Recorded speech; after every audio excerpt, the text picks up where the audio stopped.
전기자동차 1차 협력업체들이 지난해 폐쇄된 한국 GM 군산 공장을 산 뒤 전기자동차를 생산할 것으로 보입니다.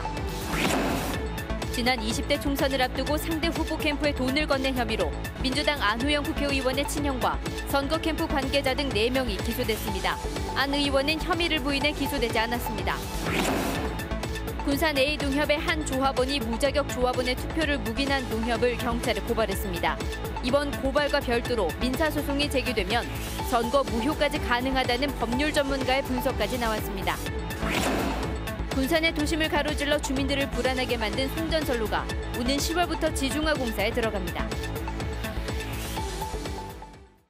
여러분 안녕하십니까? JTBC 8시 뉴스입니다. 더불어민주당의 안호영 국회의원의 선거 캠프가 지난 20대 총선을 앞두고 당시 예비 후보였던 이돈승 캠프에 거액의 돈을 건넨 것으로 드러났습니다. 안호영 의원은 이 사실을 몰랐다고 주장하고 있는데 자신의 측근들이 상대 후보를 사실상 돈으로 매수한 셈이어서 내년 총선을 앞두고 정치적 타격이 불가피할 것으로 보입니다. 하원우 기자의 보도입니다. 지난 2016년에 치러진 20대 총선에서 완주는 진안, 무주, 장수와 한 선거구로 묶였습니다. 당시 완주군의 유권자는 7만 7천여 명, 진안, 무주, 장수 지역 유권자를 다 합친 것보다 1만 3천여 명이 많습니다. 진안 출신의 안호영 후보로서는 완주 출신의 임정혁 후보를 이기기 위해 완주 유권자들의 지지가 절대적으로 필요했던 상황. 안 후보 캠프는 국민의당 경선에서 탈락한 이돈승 후보 캠프에 손을 내밀었습니다. 이 후보 캠프 측에서 안 후보를 돕는 조건으로 돈을 요구했고 안 후보 측은 1억 3천만 원을 이 후보 측에 건넸습니다. 돈은 안 의원의 친형 안모 씨가 마련했습니다. 이돈승 후보는 캠프 관계자가 돈을 건네받은 직후 국민의당을 탈당해 안호영 후보 선대위의 상임고문을 맡았습니다. 검찰은 안 씨와 안호영 의원의 선거 캠프 총괄 본부장을 맡은 류모 씨와 임모 씨, 이돈승 후보의 선거사무장 유모 씨 등 4명을 정치자금법 위반 혐의로 기소했습니다. 검찰은 그러나 당시 안호영 후보와 이돈승 후보가 이 같은 사실을 지시하거나 알았던 것으로 볼 만한 증거가 없다며 두 사람은 기소하지 않았습니다. 실제로 전혀 그런 관계를 전혀 몰랐고 저 관련해서 조사를 받은 적도 없고 제가 만약에 알았다면 저는 당연히 그거를 그렇게 할 이유도 없고 당연히 막았을 겁니다. 안 의원은 또 법적으로 다툼의 여지가 있는 것으로 알고 있지만 주변 사람들의 문제로 심려를 끼쳐 송구하다고 밝혔습니다. 기소 대상에서 빠진 안호영 의원은 법적 책임에선 벗어났지만 자신의 선거를 도운 측근들이 법정에 서게 되면서 내년 총선을 앞두고 상당한 정치적 부담을 안게 됐습니다. JTBC 뉴스 하원호입니다. 무자격 조합원에게 투표권을 준 군산의 한 농협을 상대로 고발장이 제출돼 관련 임직원들이 수사를 받게 됐습니다. 이와는 별도로 민사소송이 제기되면 선거 무효까지도 가능하다는 분석도 있습니다. 김철 기자가 보도합니다. 군산 A농협의 한 조합원이 무자격 조합원의 투표를 묵인한 농협을 경찰에 고발했습니다.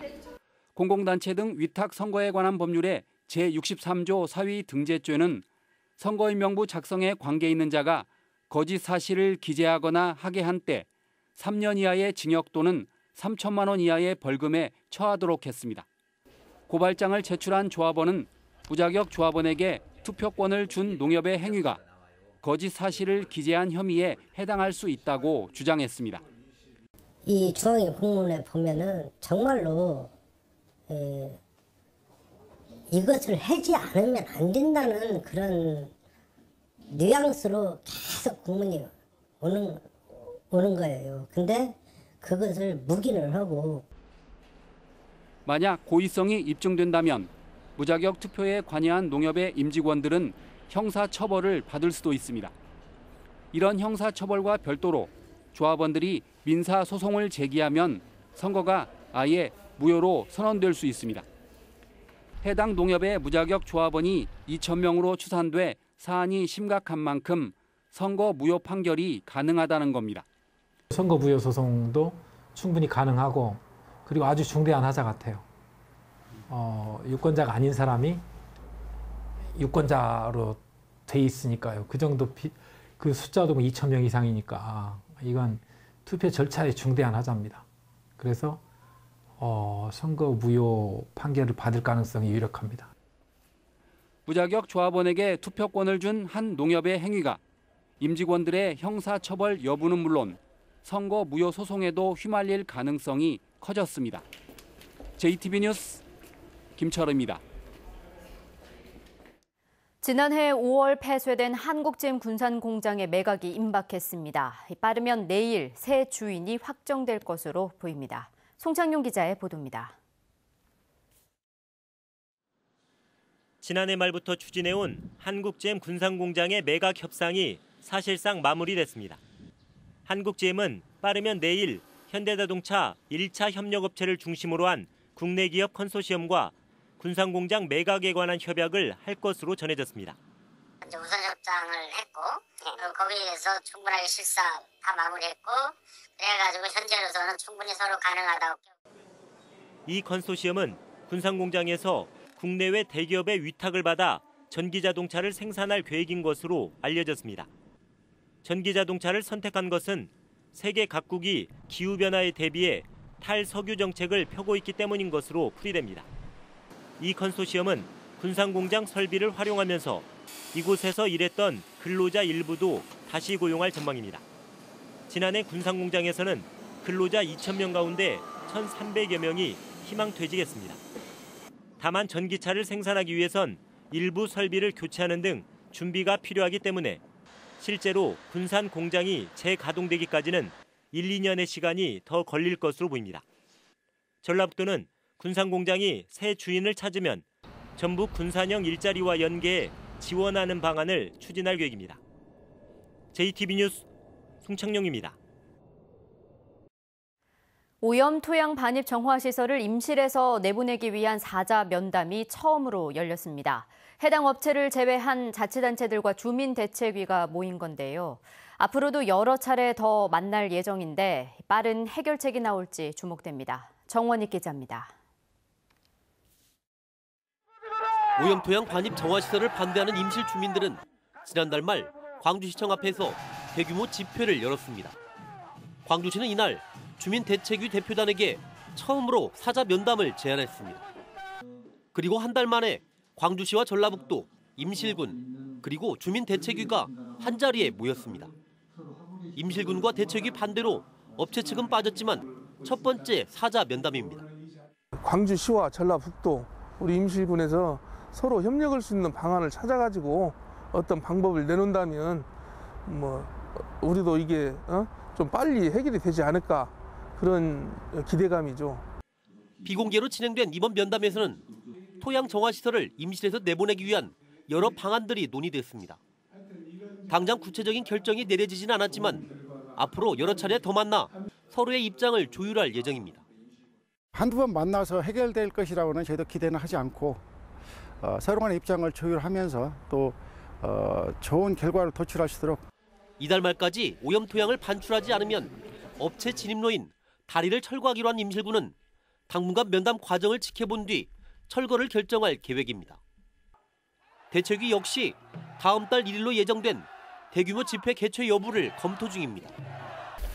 토양 정화 시설이 임실에 들어온 지 5달 만에 다시 내보내기 위한 논의가 본격적으로 시작되면서 기대감이 커지고 있습니다. JTB 뉴스 정원익입니다. 전주의 한 중학교에서 특별한 역사 수업이 열렸습니다. 일본인 교사가 학생들에게 독립선언서에 담긴 평화의 가치를 가르쳤습니다.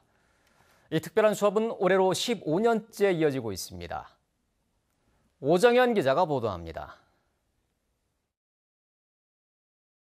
안중근 위치가 唱えた東洋平和論というのが、隣の国々、日本、中国、朝鮮の国々が独立することがお互いの国を認め合う。 안중근이 류순 옥중에 집필한 동양 평화론의 기치를 일본인이 설명합니다. 요코하마 중학교 전 교사이자 안중근 기념사업회 위원인 스즈키 히토시 씨. 3.1운동 100주년인 올해 수업을 위해 기미 독립선언서를 따로 공부했다는 그는 미안함과 숙연함을 갖게 됐다고 말합니다. 当時の人たちが日本を避難しなかったことについて改めて知ることができました。そして平和というものが一番大切だということも今日の勉強で私自身が理解できました。 독립선언서 속 인류의 양심을 가르치는 일본인 교사. 학생들에겐 특별한 경험입니다. 일본에 이러한 가치관을 가진 사람들이 있다는 것에 되게 기쁘고 이런 것에 대해서 저희 학생들도 많이 배웠으면 좋겠어요. 15년째 계속되고 있는 이 특별한 역사 수업은 한일 양국을 오가며 지금까지 26차례 진행됐습니다. 올바른 역사인식이 일본의 학생들, 한국의 학생들한테 모두 더 확산되기를 바라고요. 보다 더 좋은 화해 그리고 밝은 미래를 위해서 노력하고 싶습니다. 올바른 역사를 가르치려는 이들의 노력이 한일 문제의 해결과 평화를 위한 작은 씨앗이 되고 있습니다. JTB 뉴스 오정현입니다. 당초 오늘로 예정됐던 신설 약대 선정대학 발표가 내일로 미뤄졌습니다. 교육부 신설 약대평가위원회는 1차 심사를 통과한 전북대와 제주대, 한림대를 상대로 현장 실사를 마치고 오늘 선정대학을 발표할 계획이었습니다. 하지만 각 지역별로 약대 신설 요구가 거세게 일면서 당초 계획대로 2곳을 할지 아니면 지역을 안배해서 3곳을 할 것인지를 놓고 막판까지 고심하면서 발표 시기를 늦춘 것으로 알려졌습니다. 완주군 의회가 경기도의 사무관 승진자에 대한 자체 교육 움직임을 불허할 것을 행정안전부 장관에게 건의했습니다. 완주군 의회는 행안부에 보낸 건의문에서 지역민의 생계를 위협하고 지방 공무원들의 통일된 교육이 어려워지는 만큼 경기도의 요청을 불허해야 한다고 말했습니다. 군의회는 국가 경쟁력과 균형 발전을 위해 인재개발원을 지방으로 신축해 옮겼는데도 일부 자치단체가 편의성과 경제 논리만으로 접근한다며 강한 유감을 표했습니다.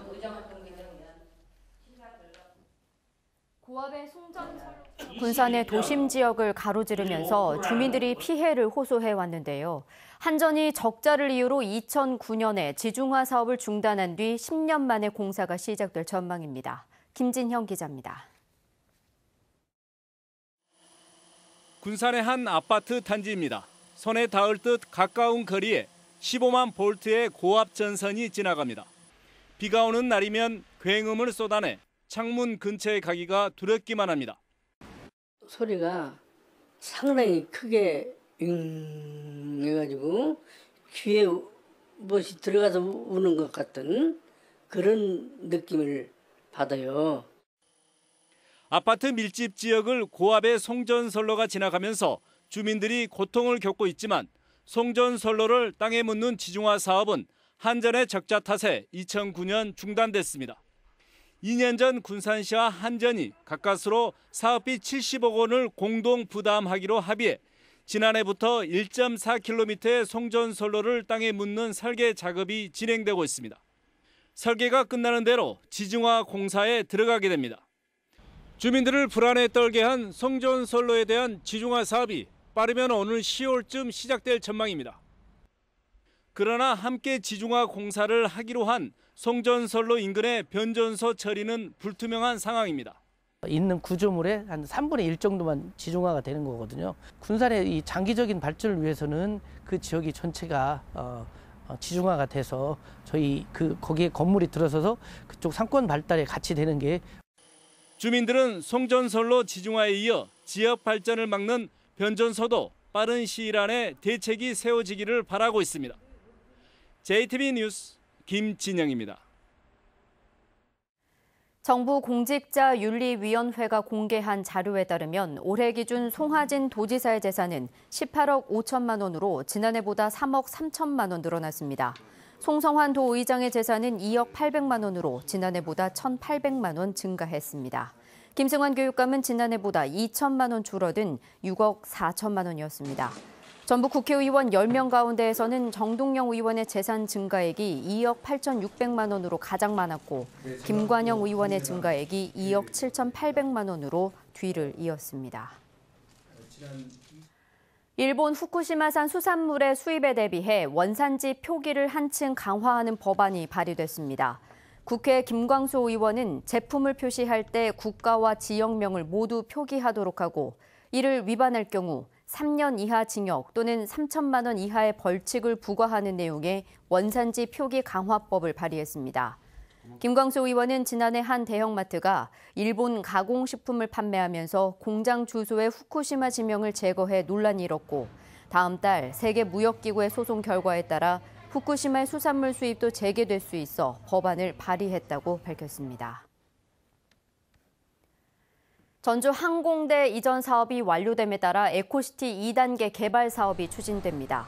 전주시는 오는 2021년 완공을 목표로 항공대 부지 44만 제곱미터에 3천여 세대의 주거단지가 조성되는 에코시티 2단계 사업이 추진된다고 밝혔습니다. 전주시는 2단계 사업 계획에는 7만 4천 제곱미터 규모의 단독주택 부지와 1,500여 세대의 공동주택 등이 포함돼 있으며 우선 7월부터 항공대 건물의 철거 작업이 시작된다고 설명했습니다. 전북애향장학재단이 전북 출신 대학생 49명에게 장학 증서를 전달했습니다.